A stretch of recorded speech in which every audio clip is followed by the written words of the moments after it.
ನಮಸ್ತೆ ಎಲ್ರಿಗೂ. ಇವತ್ತು ನಾನು ಯಾವುದೂ ಡ್ರೆಸ್ ಅಥವಾ ಸ್ಯಾರಿ ಜೊತೆ ಬಂದಿಲ್ಲ. ಸ್ವಲ್ಪ ನನಗೆ ಅನಿಸಿದ್ದನ್ನು ಹೇಳ್ಕೋಬೇಕು ಅನ್ನಿಸ್ತು, ಅದಕ್ಕೆ ಈ ವಿಡಿಯೋನ ಪೋಸ್ಟ್ ಮಾಡ್ತಾ ಇದ್ದೀನಿ. ಇವತ್ತಿಗೆ ನಮ್ಮ ರಿದಾ ಕಲೆಕ್ಷನ್ಸ್ ಲಾಂಚ್ ಆಗಿ ಹತ್ತತ್ರ 6 ವೀಕ್ಸ್ ಆಯಿತು. ನಮ್ಮ ಈ ಜರ್ನಿ ವಿಡಿಯೋ ನೋಡೋ ಇಂಟ್ರೆಸ್ಟ್ ನಿಮಗಿದ್ರೆ ಈ ವಿಡಿಯೋನ ಕಂಪ್ಲೀಟಾಗಿ ನೋಡಿ, ಇಷ್ಟ ಆದರೆ ಲೈಕ್ ಮಾಡಿ, ಫಾಲೋ ಮಾಡಿ ಆ್ಯಂಡ್ ಆದಷ್ಟು ಜನಕ್ಕೆ ಶೇರ್ ಮಾಡಿ ಅಂತ ಕೇಳಿಕೊಂಡು ನಮ್ಮ ರಿದಾ ಕಲೆಕ್ಷನ್ಸ್ಗೆ ಸಪೋರ್ಟ್ ಮಾಡಿ ಅಂತ ಕೇಳ್ತೀನಿ.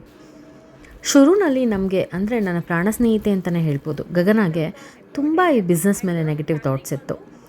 1 ವರ್ಷದಿಂದ ತುಂಬ ಬಿಸ್ನೆಸ್ ಶುರು ಮಾಡಬೇಕು ಅಂತ ಅಂದ್ಕೊಂಡು ಸುಮ್ಮನೆ ಆಗಿಬಿಟ್ಟಿದ್ವಿ. ಆದರೆ ಒಂದು ಸರಿ ಫ್ಯಾಮಿಲಿ ಸಪೋರ್ಟ್ ಕೂಡ ಇದೆ, ಯಾಕೆ ಶುರು ಮಾಡಬಾರ್ದು ಅಂತ ರಾಯರ ಹೆಸರು ಹೇಳಿ ಮಾಡೇ ಬಿಟ್ವಿ. ನಮ್ಮ ಫ್ಯಾಮಿಲೀಸ್ ಕೂಡ ತುಂಬಾ ಸಪೋರ್ಟ್ ಮಾಡಿದ್ರು, ಮಾಡ್ತಾನೇ ಇದ್ದಾರೆ.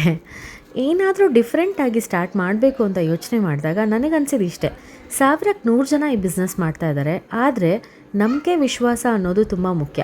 ನಮಗೆ ಆನ್ಲೈನಲ್ಲಿ ಶಾಪ್ ಮಾಡ್ತೀವಿ ಅಂದರೆ ಟ್ರಸ್ಟ್ ವರ್ತಿ ಪೇಜಸ್ ಅಂತ ಎಷ್ಟು ಸಿಗುತ್ತೆ ಹೇಳಿ? ಒಬ್ಬರು ಒಂದು ಪರ್ಚೇಸ್ ಮಾಡೋರು ಮೋಸ ಮಾಡ್ತಾರೆ, ಇಲ್ಲ ಪರ್ಚೇಸ್ ಪ್ರಾಡಕ್ಟ್ಸ್ ತುಂಬ ಮೋಸ ಆಗಿರುತ್ತೆ. ಎರಡೂ ಇಲ್ಲ ಅಂತಂದರೆ ಆನ್ಲೈನ್ ಬಿಸ್ನೆಸ್ ಪೇಜೇ ಫೇಕ್ ಆಗಿರುತ್ತೆ.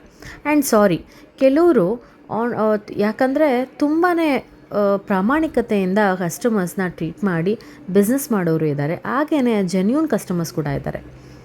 ನನಗನ್ಸಿದ್ದಿಷ್ಟೇ, ನಾವು ಕಸ್ಟಮರ್ಸ್ನ ಅರ್ನ್ ಮಾಡೋಣ, ಅವ್ರ ಟ್ರಸ್ಟ್ ಅರ್ನ್ ಮಾಡೋಣ, ನಮಗೆ ಜೆನ್ಯೂನ್ ಅನಿಸೋ ಪ್ರಾಡಕ್ಟ್ಸ್ ತಂದು ಹಾಗೆ ರೀಸನಬಲ್ ರೇಟ್ಗೆ ಎಲ್ಲರ ಕೈಗೆಟ್ಕೋ ಹಾಗೆ ಸೇಲ್ ಮಾಡೋಣ ಅಂತ. ಇದರಲ್ಲಿ ನಾವು ಯೂನೀಕ್ ಆಗ್ಬೋದು ಅನ್ನೋದು ನನ್ನ ಥಾಟ್ ಇತ್ತು. ಅದೇ ಮಾಡ್ತಾಯಿದ್ದೀವಿ ಕೂಡ. ರಾಯರ ಅನುಗ್ರಹದಿಂದ ನಮ್ಮ ಬಿಸ್ನೆಸ್ ನಿಜವಾಗ್ಲೂ ಚೆನ್ನಾಗೇ ನಡೀತಾ ಇದೆ. ನಮ್ಮನ್ನು ಟ್ರಸ್ಟ್ ಮಾಡಿ ನಮ್ಮ ಹತ್ರ ಪರ್ಚೇಸ್ ಮಾಡಿರೋ ಎಲ್ಲ ಕಸ್ಟಮರ್ಸ್ಗೂ ನಾನು ಒಂದು ದೊಡ್ಡ ಧನ್ಯವಾದನ ತಿಳಿಸ್ತೀನಿ. ಹೀಗೆ ನನ್ನ ಪೇಜ್ನ ಸಪೋರ್ಟ್ ಮಾಡಿ ಇನ್ನೂ ಹೆಚ್ಚು ನಾವು ಒಬ್ರಿಗೊಬ್ರು ತಿಳ್ಕೊಳ್ಳೋಣ. ಯಾವುದೇ ಕ್ವೆಶ್ಚನ್ಸ್ ಆಗಲಿ, ಇಶ್ಯೂಸ್ ಆಗಲಿ ನಾವು ಇಮಿಡಿಯೇಟಾಗಿ ರೆಸ್ಪಾನ್ಸ್ ಮಾಡ್ತೀವಿ, ಹೇಳಿದ ಮಾತಿಗೆ ನಿಲ್ತೀವಿ ಅಂತ ಹೇಳ್ತಾ ಈ ವಿಡಿಯೋನ ಮುಗಿಸ್ತಾ ಇದ್ದೀನಿ.